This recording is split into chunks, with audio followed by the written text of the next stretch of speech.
afternoon, students. Today we discuss how to calculate interest on drawings. अभी तक हमने जो टॉपिक किए उसमें हमने किया पार्टनरशिप में profit and loss appropriation account कैसे बनाया जाता है, पार्टनर्स के कैपिटल अकाउंट कैसे बनाए जाते हैं, फिक्स्ड और फ्लक्चुएटिंग कैपिटल क्या होती है, उनके डिफरेंस क्या है, और इंटरेस्ट ऑन कैपिटल कैसे कैलकुलेट किया जाता है, ये डिस्कस किया था. तो आज हम डिस्कस करने वाले हैं इंटरेस्ट ऑन ड्राइंग्स कि इंटरेस्ट ऑन ड्राइंग्स कैसे कैलकुलेट किया जाएगा. ठीक है, एग्जाम्पल लेते हैं.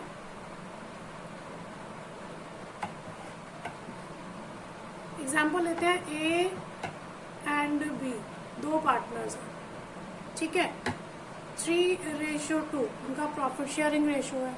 ठीक है जी, उनका जो कैपिटल है वो 1 लाख और 2 लाख, 1.5 लाख, 1 लाख, जैसे मर्जी अज्यूम करो. ठीक है, क्योंकि अभी हमें कैपिटल की जरूरत नहीं है, हम तो ड्राइंग्स की बात कर रहे हैं. ठीक है, तो अब हम लेते हैं इनकी ड्राइंग्स. सपोज दोनों की ड्राइंग्स गिवन है. ए की ड्राइंग्स जो है वो है 30,000 की और बी की ड्राइंग्स है 20,000 की. ठीक है, सपोज 30,000 रुपये की ए की ड्राइंग्स है और 20,000 रुपये की बी की ड्राइंग्स है. ठीक है, और हमें दिया है interest rate on drawings suppose 5% per annum. ठीक है, और इसके साथ ही हमें दिया गया है interest on drawings rupees 500 and rupees 200 for A and B respectively. ठीक है, तो यहाँ तो हमारे पास देखो ए और बी पार्टनर्स गिवन है, 3-2 की रेशो है, 30,000 20,000 की उनकी ड्राइंग्स है. ठीक है, इंटरेस्ट रेट भी दिया हुआ है ड्राइंग्स के ऊपर 5% का, और इसके साथ ही हमें दिया है interest on drawings rupees 500 and 200. इसका मतलब उन्होंने हमें कैलकुलेट करके दे दिया, हमें कैलकुलेट करने की ज़रूरत नहीं है. ठीक है, तो इस क्वेश्चन में हमें कुछ भी करने की ज़रूरत नहीं है क्योंकि हमें इंटरेस्ट ऑन ड्राइंग्स कैलकुलेट करके दिया हुआ है. ठीक है, तो यहाँ पे कोई भी फॉर्मूला हमारा नहीं लगता. हम जब क्वेश्चन करेंगे profit and loss appropriation account बनाएंगे, सपोज ये profit and loss appropriation account है, तो यहाँ पे हम सीधा शो करेंगे बाय इंटरेस्ट ऑन ड्राइंग्स. ठीक है, ए बी 500 200 और टोटल 700 का हमारा इंटरेस्ट ऑन ड्राइंग्स हो गया. ठीक है, तो इसमें हमें कुछ भी कैलकुलेट करने की ज़रूरत नहीं है. प्रॉब्लम हमें वहाँ आती है जहाँ हमें इंटरेस्ट रेट गिवन है, ड्राइंग्स गिवन है, लेकिन इंटरेस्ट ऑन ड्राइंग्स कैलकुलेट करके नहीं दिया गया, तो हमें कैलकुलेट करना होता है. ठीक है, कैपिटल में तो क्या था कि हमने जब इंटरेस्ट कैलकुलेट किया ऑन कैपिटल, तो हमने क्या किया, ए ने 1 लाख रुपया लगाया था, तो वो 1 लाख रुपया पूरा साल बिजनेस में रहा, तो 1 लाख के ऊपर 10% का उसने इंटरेस्ट लगाया, तो वो बना 1,10,000. 10,000 का उसका इंटरेस्ट बना, टोटल उसकी कैपिटल हो गई 1,10,000 की. लेकिन उसके बाद उसने सपोज जनवरी में 1 लाख लगाया था, तो 1 लाख पे हमारा इंटरेस्ट बना 10,000 का, और 50,000 रुपये उसने लगा दिया सपोज जून में आके, 1 जून को, तो 6 महीने आगे हुए हमारे. ठीक है, तो 6 महीने का उसके ऊपर इंटरेस्ट कैलकुलेट कर लिया, तो वो आपका बना 50,000 का 10% आपका हुआ 5,000 पूरे साल का, और 2,500 हुआ आपका 6 महीने का. तो आपका 10,000 पहले से था, 2,500 अब हुआ, तो टोटल 12,500 का इंटरेस्ट बना. ठीक है, अगर उसने विड्रॉ किया होता तो हम माइनस कर देते. यानी कैपिटल जितना टाइम बिजनेस में जितनी अमाउंट पे रही, हमने उतनी अमाउंट पे उतने महीने का इंटरेस्ट कैलकुलेट किया. जैसे हमने एक प्रोडक्ट मेथड भी किया था, उसमें हमने किया था कि कितने महीनों तक हमारी कैपिटल का अमाउंट कितना रहा, उसके अकॉर्डिंग हमने उसका इंटरेस्ट कैलकुलेट किया था. बट यहाँ पे जो ड्राइंग्स होती हैं उसके ऊपर पूरे साल का इंटरेस्ट होता है, वो चाहे 2 महीने के लिए इस्तेमाल हुई है, चाहे 4 महीने के लिए. तो हमें कुछ इसमें एक सेट फार्मूला दिया गया है जिसको इस्तेमाल करके हम इंटरेस्ट ऑन ड्राइंग्स कैलकुलेट करते हैं.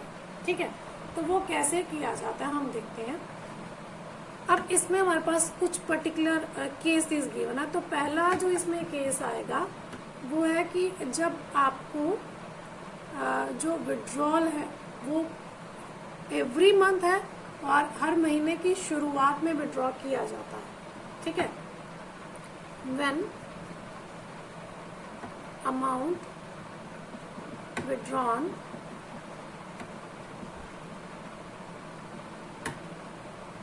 in the beginning of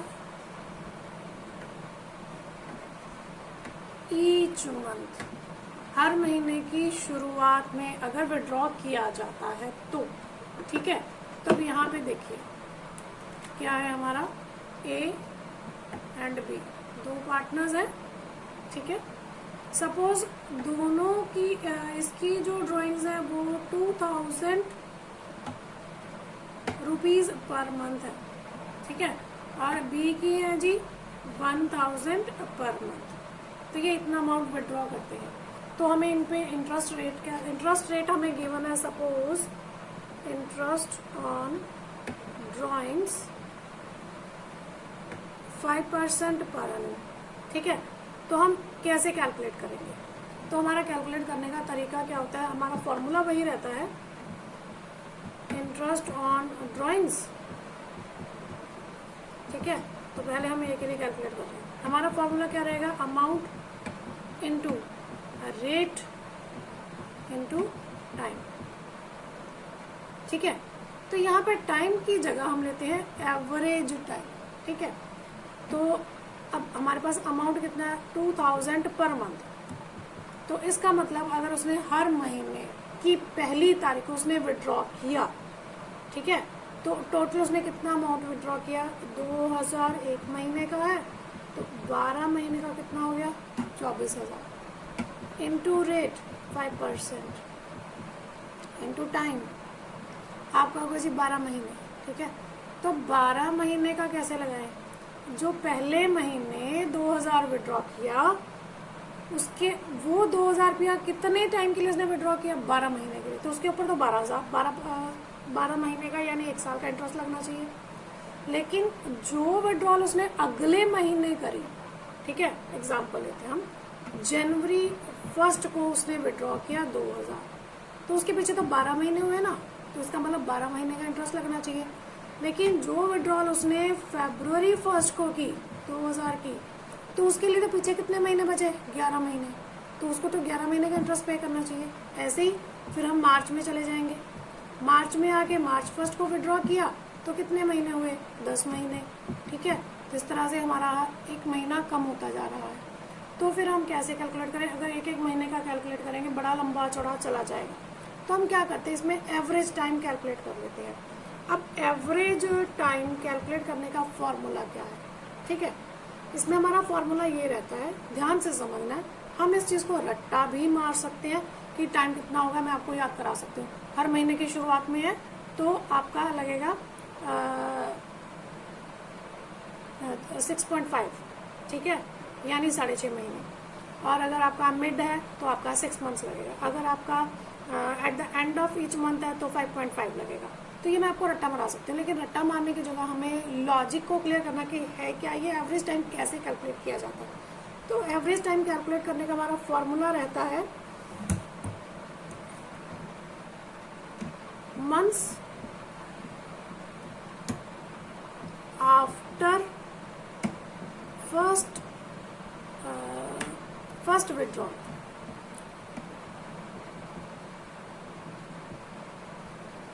ठीक है, प्लस करेंगे months after last withdrawal divided by 2, ठीक है। तो अब देखिए, अगर हमने क्या कहा है, हर महीने की शुरुआत में अगर जनवरी 1 को उसने विड्रॉ किया तो पीछे कितने महीने बचे, पीछे पूरे के पूरे 12 महीने बचे हमारे पास। कितने महीने, 1 जनवरी पूरा महीना पड़ा, अभी 1 जनवरी से लेकर 31 दिसंबर तक पूरे 12 महीने बचे, plus months after last withdrawal हमने कब करी होगी, 1 दिसंबर को, ठीक है। अगर हमने 1 दिसंबर को विड्रॉल करा तो पीछे कितने महीने बचे, पूरा एक महीना दिसंबर का +1 डिवाइड बाय 2 कितना आ गया 13/2 यानी 6.5। ठीक है, तो अब हमारा फॉर्मूला हम अप्लाई कर सकते हैं। देखिए हमारे पास अमाउंट गिवन है 24,000 का मल्टीप्लाई, हमारे पास रेट गिवन है 5/100 मल्टीप्लाई, एवरेज टाइम भी आ गया 6.5/12। ठीक है, ये हमारा फॉर्मूला कंप्लीट हो जाता है। तो अब हम इसे कैलकुलेट करेंगे, कैलकुलेट करके आपका जितना बनेगा वो आपका इंटरेस्ट ऑन ड्राइंग्स हो जाएगा। ठीक है,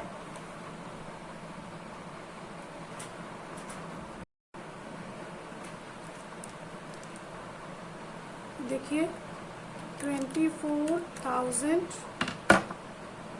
का 5% मल्टीप्लाई 6.5 डिवाइड बाय 12, तो ये आपका बना 650।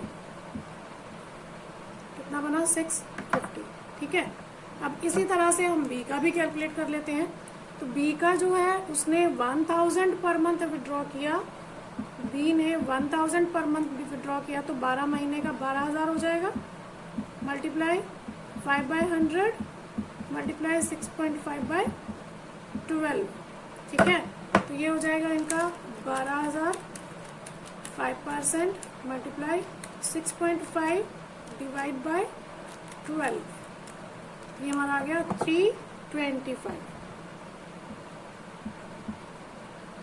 ठीक है जी, इस तरह से हमने इंटरेस्ट ऑन ड्राइंग्स कैलकुलेट किया when amount withdrawn in the beginning of each month. ठीक है, अब इसी क्वेश्चन को हम ऐसे कर देते हैं, at the end of, beginning की जगह हमारा वर्ड आ जाएगा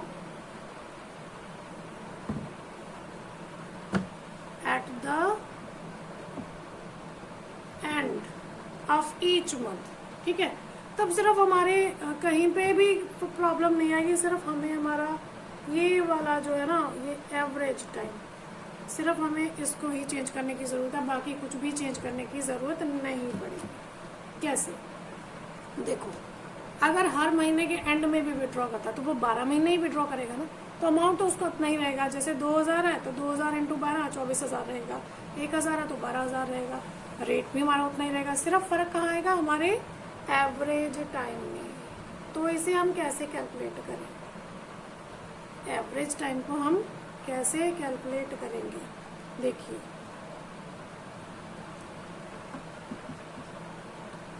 अब क्योंकि at the end of each month था, इसका मतलब अगर जनवरी से दिसंबर तक विड्रॉ करते तो जनवरी 31 को विड्रॉ करेगा वो। ठीक है, अगर जनवरी 31 को विड्रॉ करता है तो दिसंबर तक कितने महीने बचे, 11, plus after the withdrawal, last withdrawal कब करेगा वो, दिसंबर 31 को, तो पीछे कितने महीने बचे, कोई महीना नहीं, 0 डिवाइडेड बाय 2, तो हमारा क्या आएगा 11/2 यानी 5.5। तो हमें सिर्फ यहाँ पे हमारे टाइम में ही चेंज करना है। ठीक है, तो ये हमारा जब टाइम चेंज करेंगे तो ये हमारा हो जाएगा 5.5/12, 5.5/12। तो उसके हिसाब से हम उसका कैलकुलेशन करेंगे तो हमारा ये जो अमाउंट है ये भी हमारा चेंज हो जाएगा। ठीक है जी, देखिए 24,000 का 5% 1200 मल्टीप्लाई 5.5 डिवाइडेड बाय 12, 550। ठीक है, ऐसे ही हमारा इसका आ जाएगा 12,000 का 5% 600 मल्टीप्लाई 5.5 डिवाइड बाय 12, आपका आ गया जी 275। ठीक है जी, और अगर मिड ऑफ द मंथ है, मिड ऑफ द मंथ मतलब जनवरी में ही, हम जनवरी दिसंबर की बात करें तो हम जनवरी दिसंबर की ही बात करते हैं। जनवरी में ही 15 तारीख को सपोज वो विड्रॉ करता है तो पीछे कितने महीने बचे, 11.5 महीने यानी 11.5।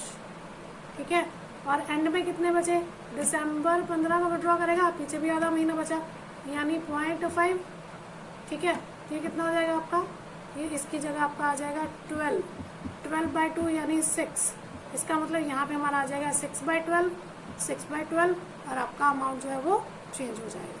ठीक है, ये तो था जब विड्रॉल होती है during the month, each month वो विड्रॉ करता है, उस केस में तो हमारा ये सिस्टम रहता है। ठीक है, लेकिन ये ज़रूरी नहीं है कि पार्टनर्स जो है वो हर मंथ ही विड्रॉ करें, हो सकता है वो क्वार्टरली विड्रॉ करें। हमने अब तक 3 केस किए। First, when amount withdrawn in the beginning of each month, when amount withdrawn at the end of each month, and when amount withdrawn during the month। ठीक है जी, during the each month। अब हम बात करते हैं quarter की। अगर in the beginning of each quarter, अब देखो 12 महीने हैं, ठीक है, क्वार्टर है यानी 3 महीने हो गए, डिवाइड बाय 4 हिस्से बन जाएंगे ना, तो डिवाइड बाय 4 3 आ जाएगा, या अगर आप इसको 3 से डिवाइड करोगे यानी कि आपके 4 हिस्से हो गए। आप ऐसे ले लो 4 हिस्से हो गए। कैसे? सपोज फर्स्ट विड्रॉल करी उसने 1 जनवरी को, ठीक है, तो जनवरी फरवरी मार्च यानी अगली विड्रॉल वो करेगा 1 अप्रैल को। ठीक है, देन अप्रैल मई जून, अगली विड्रॉल करेगा वो 1 जुलाई को। जुलाई अगस्त सितंबर, इसका मतलब अगली विड्रॉल वो करेगा 1 अक्टूबर को। अक्टूबर नवंबर दिसंबर, खत्म हो गया, 4 हिस्से हो गए हमारे।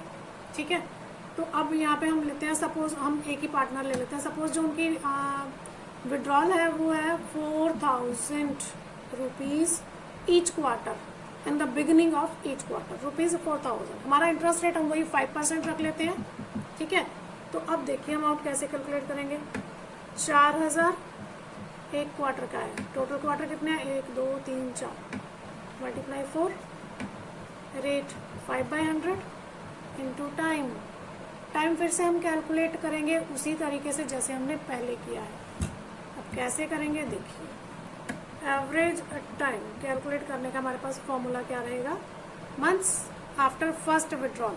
अब 1 जनवरी को विड्रॉ किया, 31 दिसंबर तक टोटल कितने महीने हैं, 12 महीने। लास्ट मंथ तक की लास्ट मंथ की लास्ट डेट तक कितने महीने हमें वो देखना है। ठीक है, तो जनवरी से लेकर दिसंबर तक कितने महीने बचे हमारे पास, 12, प्लस लास्ट विड्रॉल कब हुई, 1 अक्टूबर को, 1 अक्टूबर।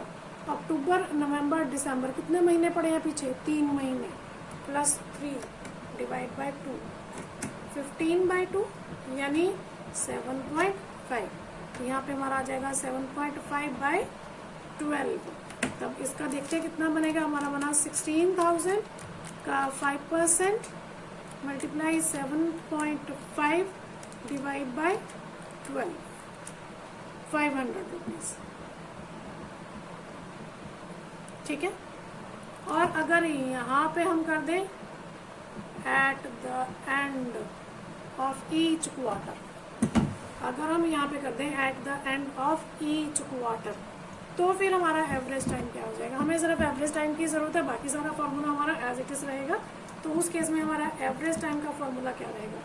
अब देखो हर मंथ के एंड में, हर क्वार्टर के एंड में विड्रॉ हो रहा है। हर क्वार्टर के एंड में का मतलब क्या हुआ, जनवरी में वो विड्रॉ नहीं कर रहा, हर क्वार्टर के एंड में, end of the each quarter. तुम्हारा पहला क्वार्टर जो खत्म है वो 31 मार्च को खत्म होता है।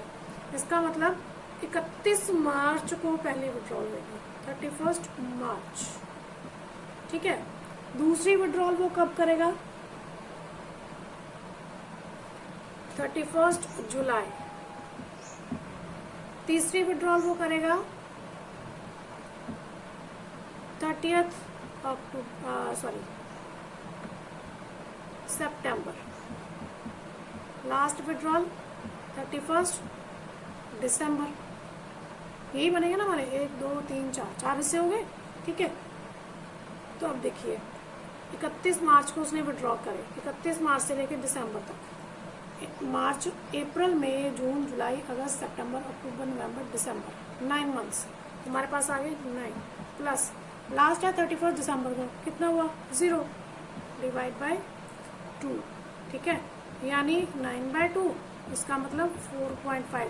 अब यहाँ पे हमारा जो लगेगा वो क्या लगेगा 4.5/12, ठीक है जी, ये हमारा यहाँ पे था, ठीक है। अगर हम 4.5/12 लगाते हैं तो फिर हमारा कितना हो जाएगा 16,000 मल्टीप्लाई 5% मल्टीप्लाई 4.5 डिवाइड बाय 12, ये हमारा हुआ जी 300, ठीक है जी, क्लियर हो गया। और अगर in the mid of each quarter है तो आपका फॉर्मूला वही 6 मंथ्स का ही रहेगा, 6/12 ही आपका आ जाता है, ठीक है जी। तो ये तो था आपका क्वार्टरली। अब हम बात करते हैं ड्यूरिंग 6 मंथ्स। अगर कंपनी की पॉलिसी है, बिजनेस की पॉलिसी है कि वो सिर्फ 6 महीने तक ही विड्रॉ कर सकते हैं, चाहे वो पहले 6 महीने हो, बाद के 6 महीने हो या मिड के 6 महीने हो, तो उस केस में फिर हमारा एवरेज टाइम हम कैसे कैलकुलेट करेंगे, ठीक है। बात वही रहेगी in the beginning of each month and at the end of each month, ठीक है। तो पहला पॉइंट हमारा वही रहेगा in the beginning of each month but only for 6 months, only for 6 months, ठीक है। अब यहाँ पे भी हम वही चीज़ लेते हैं कि सपोज ड्राइंग्स जो है वो 2000 की है पर मंथ, ठीक है, और इंटरेस्ट रेट जो है हमारा वो 5% का है। तो अब कैसे कैलकुलेट करेंगे, तो हमारा फॉर्मूला क्या रहेगा जी, देखिए इंटरेस्ट कैलकुलेट करने का फॉर्मूला 2000, अब ओनली फॉर 6 मंथ्स है तो मल्टीप्लाई बाय 6 हो जाएगा, ठीक है, multiply rate 5/100 multiply average time, calculate कर लेते हैं एवरेज टाइम। अब देखिए हमने कहा ओनली फॉर 6 मंथ्स, ठीक है, तो इसका मतलब जनवरी से लेके 1 जन से लेके हम 30 जून तक की बात कर रहे हैं, ये 6 महीने हो गए ना, या फिर हम बात कर रहे हैं 1 जुलाई से लेके 31 दिसंबर की, या फिर कोई भी एनी 6 मंथ्स, लेकिन बात हम सिर्फ 6 मंथ्स की कर रहे हैं, ठीक है। तो अब देखिए जब उसने in the beginning of each month है, 6 महीने हैं, अगर जनवरी को विड्रॉ करा तो पीछे कितने महीने टोटल बचे, जून तक 6 महीने, पूरे 6 महीने। अगर 1 जुलाई को भी विड्रॉ करता है तब भी कितने महीने बचेंगे, 6 महीने प्लस लास्ट में अगर 30 जून को विड्रॉ करता है तो पीछे कोई महीना नहीं बचा, क्योंकि सिर्फ 6 महीने की 30 जून तक की बात हो रही है। और अगर 31 दिसंबर को करता है तब भी पीछे कोई, फिर तो पीछे महीना कोई बचता ही नहीं है, ठीक है। तो यहाँ पे हमारे पास आ गया 0 डिवाइड बाय 2, ठीक है जी, यानी कि 6/2 इज इक्वल टू 3, यानी आपका फॉर्मूला हो जाएगा,